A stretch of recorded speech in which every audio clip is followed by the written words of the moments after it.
নমস্কার। আমি আপনাদের সামনে আমার জীবনের 17 দিনের জেলের অভিজ্ঞতা আপনাদের সামনে তুলে ধরতে চাই। আপনারা দেখেছেন যে সন্দেশখালির এই ঘটনায় আমাকে মিথ্যে মামলা দিয়ে জেলে পাঠানো হয়েছিল। আমি যে জেলটাতে ছিলাম সেই জেলটার নাম হচ্ছে বসিরহাট সাব ডিভিশন জেল। আমাদেরই রাজ্যের উত্তর 24 জেলার একটা মহকুমা বসিরহাট, সেই বসিরহাট জেলেই আমাকে রাখা হয়েছিল। আমি প্রথমত বসিরহাট জেলে গিয়ে প্রথম দিকে একটু খারাপ লেগেছিল, কিন্তু তারপরে আমি মানিয়ে নিয়েছিলাম ওখানকার বন্দীদের সঙ্গে। আমি প্রথম দিন ওই জেলে গেলাম, তখন যেহেতু সন্দেহ হয়ে গেছিল বলে আমার অন্য কোনো কয়েদিদের সঙ্গে পরিচয় হয়নি। কিন্তু সকালবেলা সব ঘর থেকে কয়েদিরা আসলো এবং আমার সঙ্গে দেখা করল। আমি কয়েদিদের সঙ্গে নিজেদের মতন বাড়িতে যেমনভাবে মানুষজন আসলে কথা বলতাম, ঠিক তেমনভাবে তাদের সামনে কথা বলার একটা সুযোগ পেলাম। আমার সঙ্গে কয়েদিদের একটা ভালো সম্পর্কও গড়ে উঠল। ওই বন্দীরা তাদের নিজের জীবনের কথা প্রতিদিন প্রায় আমাকে শুনতে হতো এবং তাদের সঙ্গে তাদের জীবনের কথা শুনতে শুনতে আমার একটা অভিজ্ঞতা হলো, যারা ওই বন্দী হিসেবে ওখানে আছে মাসের পর মাস, তাদের একটা বড় অংশ যাদের জেলে থাকার কথা নয়, কিন্তু তারা যেভাবে হোক এইভাবে মিথ্যে মামলায় তাদেরকে জেল খাটতে হচ্ছে। ফলে তাদের সুখ দুঃখের সাথী হয়েই আমার সময় কেটে যেত। কথা বলতে বলতে আমি যা বুঝলাম যে ওই জেলে যারা আছে তাদের অন্তত 60% বেশি বন্দীদেরকে পাড়ায় বসে মিটিয়ে দিলে তাদেরকে আর জেলে যেতে হতো না। মানে ঘটনাগুলো আমি বলছি যে এত সিম্পল ঘটনা, সাধারণ ঘটনা, সেই ঘটনাতেও তাদেরকে জেল জীবন কাটাতে হচ্ছে। এটা খুবই দুঃখের। ফলে আমারও খুব কষ্ট হয়েছিল তাদেরকে দেখে, যে এই বয়সটাও তাদের কম, ওই 18 থেকে 35-36 বছর বয়স, এই বয়সে তারা জেলে আছে। কিন্তু তাদের জীবনী শোনার পর যা বুঝলাম তাদের জেল থাকার কথা নয়, কিন্তু তবু তাদের এই জেলে আমি দেখলাম। ধারণা ছিল যে জেলে আমাকে কি খেতে দেবে। একটা ছোট্ট ঘরে রেখেছিল, ঘরটা সেল বলে ওরা, সেই সেলেই ছিলাম, সঙ্গে আরও 2 জন ছিল। খাবার তো ওখানে যা দিত, আমি যা খাই তাতে আমার খুব একটা অসুবিধা হয়নি, তাতে আমার উপযুক্তই খাবার। কিন্তু বন্ধুদের সঙ্গে কথা বলতে গিয়ে বুঝলাম, বন্ধুরা আমাকে বলল, স্যার এই যে খাবার আপনি খাচ্ছেন, এই খাবারটা আপনি আসার আগে এরকম ছিল না। আপনি যখন আসেননি তখন খাবারের মান খুব খারাপ ছিল, কিন্তু আপনি আসার পর খাবারের মান পাল্টে গেছে। ফলে আমি যে 17 দিন ছিলাম, সেই 17 দিন কিন্তু খাবার একই রকমই ছিল, খারাপ ছিল না। ফলে দেখলাম, সবাইকে বললাম খাবার তো ঠিকই আছে, এই খাবার থাকলে অসুবিধা হওয়ার কথা নয়। ফলে খাবার দিয়ে আমার খুব একটা অসুবিধা হয়নি। আমাকে বলা হয়েছিল যে ওখানকার খাবার কিংবা আলাদাভাবে খাবার দেওয়ার কথা এসেছিল, কিন্তু আমি সরাসরি বলেছিলাম যে আমি অন্যদের মতন, অন্যরা যা খাবার খাচ্ছে সেটাই আমি খাবো। সুতরাং ওদের মতন ওরা যা খেত তাই আমি খেতাম, তাতে আমার কোনো অসুবিধা হতো না। আমি ওই জেলের মধ্যে একটা জিনিস আমি দেখলাম, যে একটা ধারণা ছিল যে জেলের বাথরুমগুলো কেমন থাকবে, বসার জায়গাটা, শোয়ার জায়গাটা পরিষ্কার কিভাবে হবে, কারা করবে, লোক আছে কিনা, এই সমস্ত ধারণা ছিল। কিন্তু বাইরের যে বাথরুমগুলো ছিল সেই বাথরুমগুলো আমি ইচ্ছে করেই ব্যবহার করতাম। তাতে দেখলাম যে বাথরুমগুলো বেশ পরিষ্কার পরিচ্ছন্ন। পরে বুঝলাম যে আসলে ওটা পরিষ্কার পরিচ্ছন্ন মানে জেলের মধ্যে যারা আছে, যারা ওর মধ্যে বন্দির জীবন কাটাচ্ছে, তারাই এই সমস্তগুলো সুন্দর করে পরিষ্কার পরিচ্ছন্ন করে রেখেছে। ওটা জেলের মধ্যে যে কাজ করতে বলা হয়, কাজ করানো হয়, খাটানো হয়, সেটা হচ্ছে ওই জেলের যে সমস্ত জিনিসগুলো আছে সেগুলোকে জেলের বন্দিরাই ব্যবহার করবে, তারা পরিষ্কার পরিচ্ছন্ন করবে। ওখানে যে রান্না হতো সেটাও বন্দিরাই করতো, ওখানে বাথরুমগুলো পরিষ্কার করতো বন্দিরাই করতো, ওই ঝাঁট দিত সকালবেলা মাঠটাকে সব বন্দিরাই করতো। ওই জেলের ভিতরে যত জায়গা আছে সেগুলো সব পরিষ্কার পরিচ্ছন্ন রাখা, পাম্পে জল তোলা থেকে শুরু করে সব কাজ জেলের বন্দিরাই করত। ফলে আস্তে আস্তে করে আমার যখন 2-1 দিন গেল, পুরনো হয়ে যাচ্ছি, সকালবেলায় সব বন্দিরা আমার ঘরের সামনে চলে আসে। আমার ঘরে কাগজ আসতো সকালবেলা, আমি কাগজ পড়তাম, বন্দিরাও পড়তো, একটু শুনতো। ফলে কাগজ পড়াটা আমার প্রতিদিনের একটা কাজ ছিল। প্রতিদিন সকাল থেকে কাগজগুলো পড়ে পড়ে পড়ে পড়ে যেটা বাকি থাকতো রাত পর্যন্ত আমি রাত জেগে জেগে পড়তাম। আর সারাদিন আমি কিভাবে আমার কী কী কাজ করতে হলো তার সবগুলোকে আমি রাত্রে বসে বসে বসে বসে নোট লিখতাম, যে প্রতিদিন কিভাবে আমার জেলের মধ্যে সময়টা কাটছে। ফলে নোট লেখাটা একটা খুব গুরুত্বপূর্ণ কাজ ছিল আমার, প্রতিদিন রাত জেগে জেগে সেগুলোকে লেখা।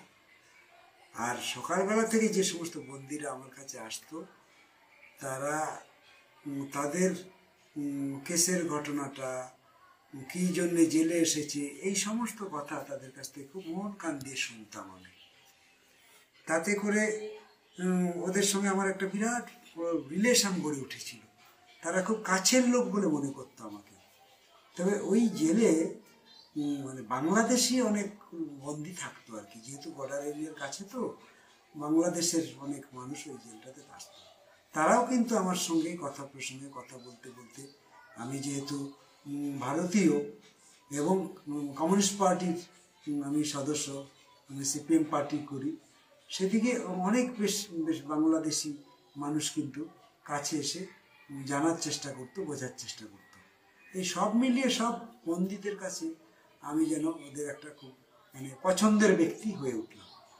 আমি যখন পছন্দের ব্যক্তি হয়ে উঠলাম, তখন তারা এসে এসে তাদের একেবারে জীবনের কথা বলা শুরু করতো। তাতে যা বুঝতাম, তারা আর বেশি দিন তাদের হয়তো জেলে থাকতে হবে না। তার কেস হিস্ট্রিটা জানার পরে আমি বলতাম যে ঠিক আছে, তুমি অনেক দিন কষ্ট করে আছো, তোমার ডেটটা তো সামনে আছে, ওই ডেটেই আমার মনে হচ্ছে তোমার জামিন হয়ে যাবে, যাও, অত কষ্ট চিন্তা করো না, জামিন পেয়ে যাবে তুমি।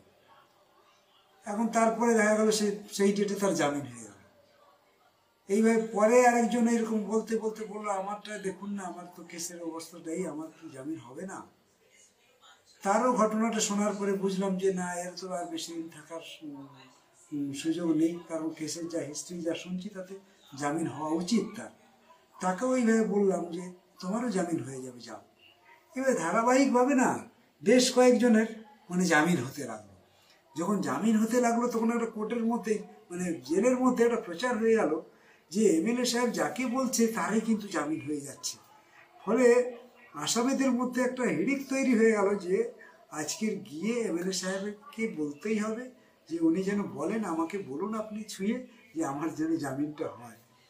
আমি বোঝাতেই পারছিলাম না ওদেরকে যে না, ওটা আমার আলাদা কোনো শক্তি নেই, যে আমি আসলে ওর কেস হিস্ট্রিটা জেনে উপলব্ধি হলো আমার যে ওর এই কেসে জামিন হয়ে যেতে পারে এই ডেটটাতে। ফলে আমি সেই ভাবনা থেকেই বলেছি। কিন্তু ধারাবাহিকভাবে কয়েকজন যখন কন্টিনিউ দিনের পর দিন জামিন হয়ে যাচ্ছে, 7-8 জনের জামিন হয়ে গেল, তখন এই আমার এই বিশ্বাসটা আর ওরা বিশ্বাস করতে চাইলো না। ওরা মনে করলো যে না, এমএলএ সাহেবের নিজের মধ্যে একটা কোনো শক্তি আছে, যে শক্তি এটা হয়তো আমাকে জামিন দিতে সাহায্য করছে। একটা ভ্রান্ত ধারণা ওদের মধ্যে একটা তৈরি হলো, বুঝলেন তো? আমি আর কোনোভাবেই সেই ধারণা ভাঙতে পারছিলাম না। একদিন সবাইকে ডাকলাম, ডেকে বলুন যে শুনুন, আমি যে আপনাদেরকে বলছি আর তা জামিন হয়ে যাচ্ছে, এর জন্যে আলাদা কোনো আমার শক্তি নেই। আসলে ওদের কেস হিস্ট্রিটা জানার পরে বুঝলাম এই কেসের যা মেরিট আছে, তাতে আর বেশি দিন জেলে থাকবে না, নেক্সট ডেটগুলোতে নিশ্চয়ই জামিন হয়ে যাবে। এইভাবেই আমি জেনে জেনে জেনে জেনে যাদেরকে বলেছি, সান্ত্বনা দিয়েছি, তারা জামিন পেয়েছে। ফলে এটা নিয়ে এরকম ভুল ধারণা হওয়ার কোনো জায়গা নেই। কিন্তু তবুও তারা এত বেশি আমার ক্লোজ হয়ে গেল যে আমাকে নিজেদের একটা মানে একটা দেবতার মতন ভাবতে লাগলো ওরা। তা আমি ওদেরকে শেষ পর্যন্ত লাস্টে বললাম যে না, এইরকম নয়। সবটা বোঝার পরে ওরা বুঝলো যে ব্যাপারটা তাহলে ঠিকই। মানে এইরকমভাবে মানুষ মানে যখন বিপদের মধ্যে পড়ে, তখন সেটা যখন কারো বাক্যে কিংবা কারো বাণীতে কিংবা কারো হাতের ছোঁয়াতে যখন ওটা কার্যকরী হয়ে যায়, তখন তার সেই ধারণাটা মনে হয় যে কেউ হয়তো তাকে এটা করে দিল, তা না হলে সে মুক্তি পেত না। এই অন্ধবিশ্বাস মানুষকে এই জায়গায় নিয়ে যায়। ফলে আস্তে আস্তে করে তাদের এই ধারণাটা পরবর্তীকালে ভাঙাতে পারলাম। আমি ধারাবাহিকভাবে ডায়েরি লিখতাম, রাত জেগে জেগে ডায়েরি লিখতাম। আমি যতদিন জেলে ছিলাম প্রত্যেক দিন আমি কখন উঠেছি, কি খেয়েছি, কি করেছি না করিনি, কার সঙ্গে কথা হয়েছে হয়নি, A to Z আমি সব ডায়েরিতে আমি নোট করেছি। সেই ডায়েরিতে যা লিখেছি সেগুলোকে পরবর্তীকালে আপনাদের সামনে আমি সবটা তুলে ধরার চেষ্টা করব। কিন্তু আজকের আমি আপনাদের সামনে শুধু এইটুকু বললাম যে জেলের মধ্যে যারা আছে, তারা যে কজন আছে তাদের সবার সঙ্গে কথাবার্তা বলে দেখে, হ্যাঁ একেবারে তরতাজা যুবক বাচ্চা বাচ্চা ছেলেদের মুখ দেখে চোখে মুখে তাদের কোনো মানে অপরাধের ছাপ দেখা যায় না, কিন্তু নানানভাবে নানান ঘেরাটোপের মধ্যে তারা একটা মিথ্যে কেসের মধ্যে এখানে এসে সব হাজির হয়েছে, আনা হয়েছে। কখনো কখনো কোনো কোনো ক্ষেত্রে পুলিশ তুলে নিয়ে চলে এসছে, আবার কোনো কোনো ক্ষেত্রে কেউ তাদেরকে এই কেসের মধ্যে জড়িয়ে দিয়েছে। ফলে সব কিছু শোনার পরে আমার যা মনে হয়েছে, এদের অতি দ্রুত মুক্তি পাওয়া দরকার। কারণ এরা আমাদের সমাজের অত্যন্ত গুরুত্বপূর্ণ সম্পদ, যারা সমাজেই কাজ করতে পারে। সমাজে খেলাধুলো থেকে শুরু করে সব কিছু তাদের অধিকার সমাজে কাজ করার। তারা যদি জেলের মধ্যে বেশিরভাগ জীবনটা কেটে যায়, তাহলে সমাজ তো পিছতেই থাকবে। সেই জন্যই ওদের সঙ্গে আমি বেশি করে কথা বলতাম, তাদের জীবনটা শুনতাম, কাহিনীটা শুনতাম। আর শোনার ভিতর থেকে তাদেরও কিছুটা ভালো লাগতো যে অন্তত সব মানে সমাজে না থেকেও জেলে এসেছি ঠিকই, কিন্তু জেল থেকেও আমরা সামাজিকতার কিছুটা হলেও কারো না কারো কাছ থেকে অন্তত কিছুটা পরামর্শ পাচ্ছি। এইভাবে মানে আমার কয়েকটা দিন কেটেছে। খুব যারা পুরনো আসামি ওখানে আছে তাদের সঙ্গেও ঘনিষ্ঠ সম্পর্ক হয়েছে, কথা হয়েছে তাদের সঙ্গে। কোনো কোনো ঘটনা সাক্ষী যারা আছেন ওখানে 5-7 বছর জেলে আছেন, তারা কবে মুক্তি পাবে জানি না, কিন্তু তাদের সঙ্গেও ওখানে যা ব্যবহার হয়েছে, তারা যা আচরণ করেছেন, ওই কয়েদিদের মধ্যে আচরণ একটা বিরাট বড় শিক্ষা আমার। সেটা হচ্ছে যত কয়েদি আছে ওখানে জেলের মধ্যে থাকলে যে তার একটা পরিবর্তন হয়, সেটা আমি এই সময়কালের মধ্যে অন্তত বুঝেছি। যে গ্রামে কীরকম আচরণ করতো জানি না, কিন্তু ওইখানে যারা আছে প্রায় 250 কয়েদি, তার মধ্যে যে প্রত্যেকের সঙ্গে একটা মধুর সম্পর্ক, হ্যাঁ পরস্পরের যে বন্ধু সাথী হয়ে ওরা বেঁচে আছে ওখানে, এইটা মানে শিখতে হবে ওখানে থেকে। এমনকি বাইরে থেকে যে খাবার যায় বুঝলেন তো, সেই খাবারটাতে যে সবাই কিভাবে শেয়ার করে মানে কল্পনা করা যায় না, ভাবতেই পারবে না ওখানে যে কারো বিরাট অভাব আছে, কার বাড়ি থেকে কোনো খাবার আসছে না বলে সে খাবার পাচ্ছে না, এইরকমটি নেই। ফলে জেল জীবনেও একটা মানুষকে বিরাট বড় পরিবর্তন এনে দিতে পারে এবং আনেও তাই। সেই জন্যেই আমার ওই কথাটা খুব মানে আমার মনে পড়তো যে জেল নয়, ওটা সংশোধনাগার। সত্যি সত্যিই ওটা সংশোধনাগারে আরও ভালো হতো যদি সংশোধন হওয়ার মতন আরও কিছু সরঞ্জাম ওর মধ্যে সরকার রাখতে পারত, এবং কিছু শিক্ষণীয় বিষয় যদি ওখানে রাখতো তাহলে আরও ভালো হতো, যেটা ওই জেলটাতে নেই। সেই জন্য আমি আসার সময় জেলারকে একটা চিঠি দিয়ে এসেছিলাম, এবং চিঠিতে বলেছিলাম যে জেলটা খারাপ লাগেনি আমার, জেলের মানে সকলের সঙ্গে ব্যবহার ভালো, যারা আছেন খুবই ভালো লেগেছে, কিন্তু ওখানে স্বাস্থ্যের ব্যাপারটা আর একটু উন্নতি থাকা দরকার, এবং ওখানে আরও কিছু শিক্ষণীয় প্রদর্শনী রাখা দরকার, যেটা দিয়ে এরা আগামী দিনে জেল থেকে বেরিয়ে সমাজ জীবনটা যে তার জীবনের গুরুত্বপূর্ণ অধ্যায়, এই সমাজ জীবনে থেকে খারাপ কাজ করা উচিত নয়, সেটা যেন জেল থেকেই তাদের সেই অভিজ্ঞতাটা হয়। তার জন্য কিছু রাখা দরকার। এইভাবেই আমার মানে কেটে গেল সকলের সঙ্গে কথাবার্তা বলতে বলতে, লিখতে লিখতে।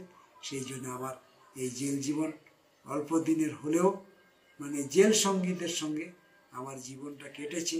বাইরে আপনাদের কথা মনে পড়তো ঠিকই, কিন্তু তারপরে আরও ভালো লাগতো যখন ওই বন্দিরা এসে আমাকে বলতো যে আজকে সারা রাজ্য জুড়ে বিরাট আন্দোলন হচ্ছে, সেই আন্দোলন আপনার জন্যই হচ্ছে, আপনার মুক্তির দাবিতে হচ্ছে। তখন আমাকে আরও বেশি উৎসাহিত করতো তাদের কথাতে। সেই জন্যে বাইরে যেমন আন্দোলনে আপনারা যুক্ত ছিলেন আমার মুক্তির দাবিতে, ঠিক তেমনি ওই কথাগুলোকে শোনানোর জন্যে ওই জেলের বন্দিরা আমার কাছে এসে বলতো যে আপনার জন্য এত আন্দোলন হচ্ছে। সেই জন্যে ওরাও আমাদের এই আন্দোলনে বিরাট বড় সাথী, জেলে যারা আছে। সেই জন্য সব মিলিয়ে একটা অভিজ্ঞতা নিয়ে এলাম আপনাদের সামনে ছোট করে, মানে আমি শেয়ার করলাম। আপনারা সকলেই ভালো থাকবেন। নমস্কার।